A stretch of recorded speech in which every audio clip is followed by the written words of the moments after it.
नमस्कार दोस्तों, स्वागत है आप सभी का हमारी आज की इस कहानी में। दोस्तों, मेरा नाम आर्यन है और मेरी उम्र 24 साल है और मैं दिल्ली का रहने वाला हूं। दोस्तों, मैं कोचिंग पढ़ने के लिए एक मैडम के यहां जाता था। उस मैडम का नाम प्रिया था। उनकी उम्र लगभग 35 साल के आसपास होगी। उनका तलाक हो चुका था, इसलिए वह अकेली रहती थी। वह कॉलेज में पढ़ाती थी और कोचिंग भी पढ़ाती थी। उनका घर काफी बड़ा था। मैडम मुझे बहुत ज्यादा पसंद थी क्योंकि वह थी ही इतनी खूबसूरत कि कोई भी उनको पसंद कर लेगा। उनका फिगर कमाल का था। उनकी बड़ी बड़ी झील जैसी आंखों में डूब जाने का मन करता था। उनके खूबसूरती का तो मैं दीवाना था। मुझे उनसे प्यार हो गया था।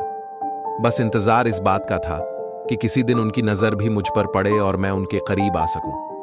मुझे बहुत दुख होता था कि आखिर उनको मेरा प्यार दिखाई क्यों नहीं दे रहा है। मैं 24 साल का तो जरूर था, लेकिन देखने में मैं बिल्कुल मैडम के बराबर लग रहा था। कहीं से भी नहीं लग रहा था कि मैं उनकी खुश नहीं कर पाऊंगा। दिन रात मेरे सपने में आती थी।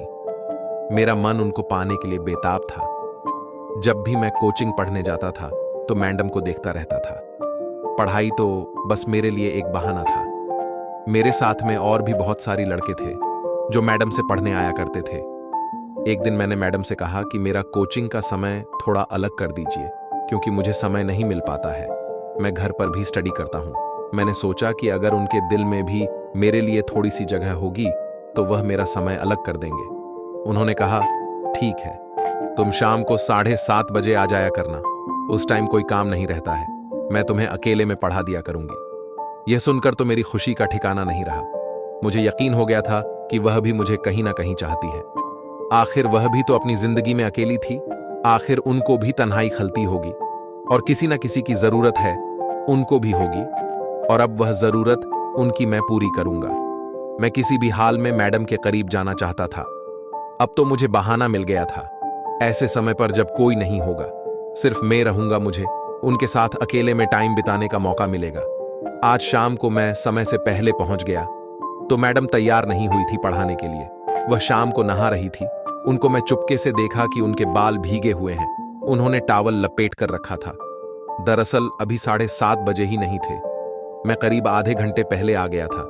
मैंने सोचा था कि मैं कोई बहाना बता दूंगा, वह मुझे घर से भगाएंगे थोड़ी ना, और मैं उनके साथ ज्यादा समय बिता पाऊंगा। वह नहाकर आई थी तो टॉवल लपेट कर रखा था। उन्होंने और कुछ नहीं कहना था तो अपने बालों को कपड़े से पूछ रही थी। उनको देखकर मेरा मन मचलने लगा कि कैसे भी करके यह मेरी बाहों में आ जाती। मैं वहीं खड़े खड़े सपने में चला गया। अभी तक चुपके ही मैं उनको देख रहा था। थोड़ी देर के बाद उन्होंने नाइटी पहनी तो मैं उनके पास गया। मैंने कहा, मैडम, आप अभी तक तैयार नहीं हुई हैं। उन्होंने कहा कि अब तुम अकेले आए हो पढ़ने के लिए, तो मैं सोच रही हूं कि मैं चेंज ना करूं, यही नाइटी पहनकर पढ़ा दूं। तुम्हें कोई दिक्कत तो नहीं है?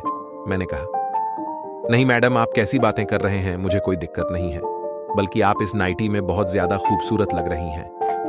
Thank you Aryan. इसके बाद वह मुझे पढ़ने लगी, लेकिन मेरा ध्यान पढ़ाई पर बिल्कुल भी नहीं था।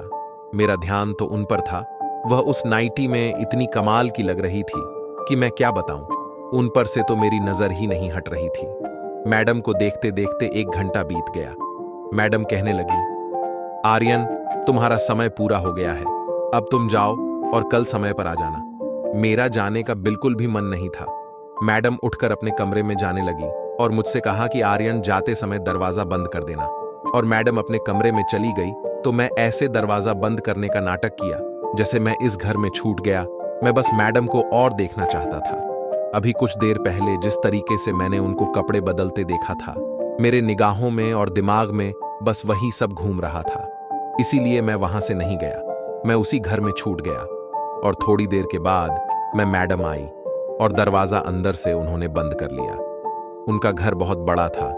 मैंने सोचा मैं रात भर छुपा रहूंगा, फिर सुबह चला जाऊंगा। मैं खिड़की से छुपकर उनको देख रहा था और वह बिस्तर पर इधर उधर पलट रही थी। मैं ऐसे ही छुपा रहा तो थोड़ी देर में उनके पास किसी का फोन आया। वह फोन पर बात करने लगे।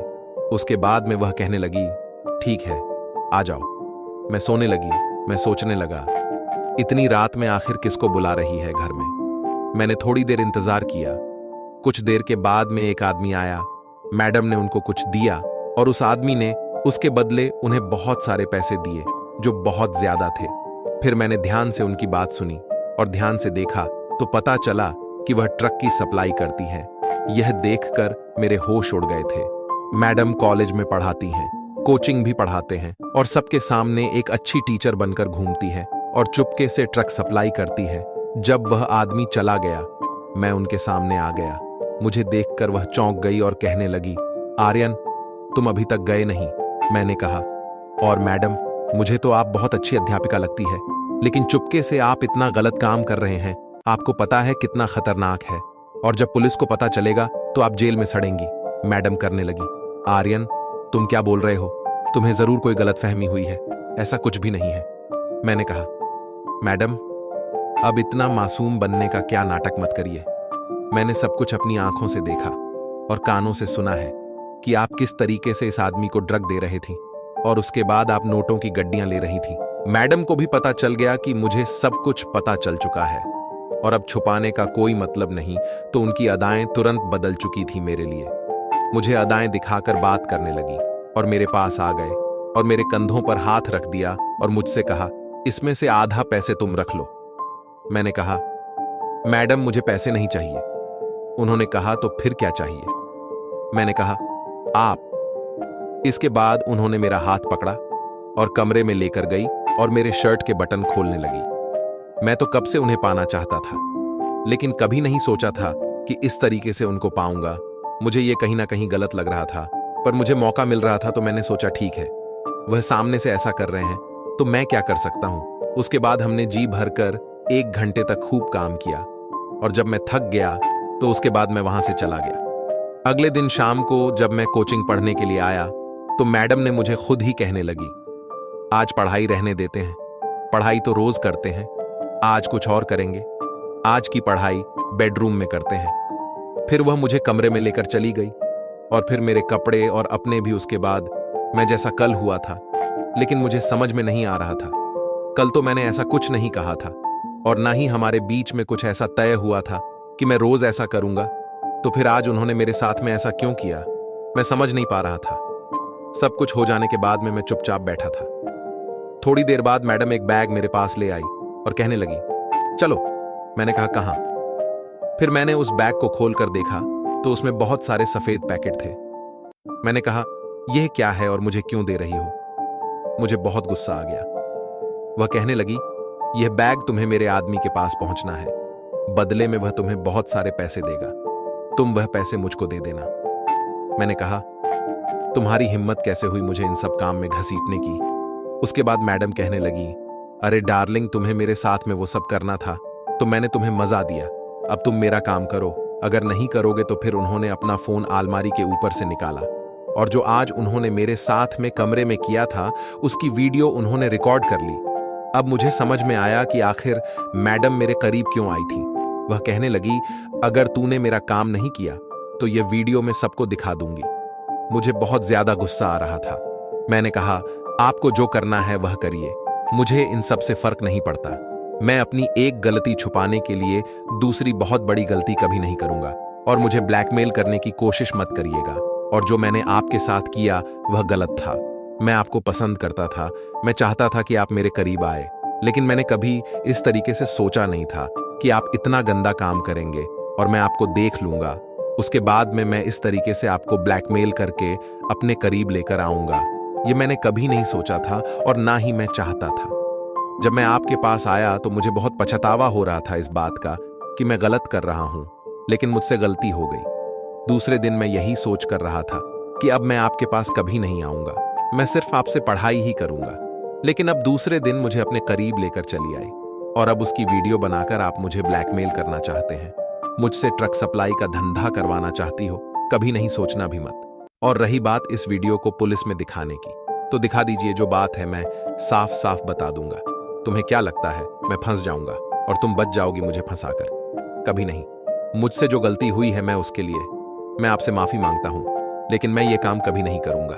आपको जो करना है कर लीजिए। इसके बाद मैडम मुझसे माफी मांगने लगी और कहने लगी, मैंने सोचा था कि तुम पैसों की लालच में आकर मेरा यह काम करोगे, लेकिन तुम ऐसे लड़के नहीं हो। मुझसे भी बहुत सारी गलती हुई है। आज के बाद मैं यह काम कभी नहीं करूंगी। और तुम किसी को कुछ मत बताना। मैंने कहा, गलती तो मुझसे भी हुई है मैडम कि मैं आपके करीब इस तरीके से आया हूं। मुझे इस बात का बहुत अफसोस हो रहा है मैडम, कहने लगी। कोई बात नहीं आर्यन, जिंदगी में कभी ना कभी सबसे गलती होती है। दोस्तों, इस कहानी के सभी पात्र और घटनाएं काल्पनिक हैं।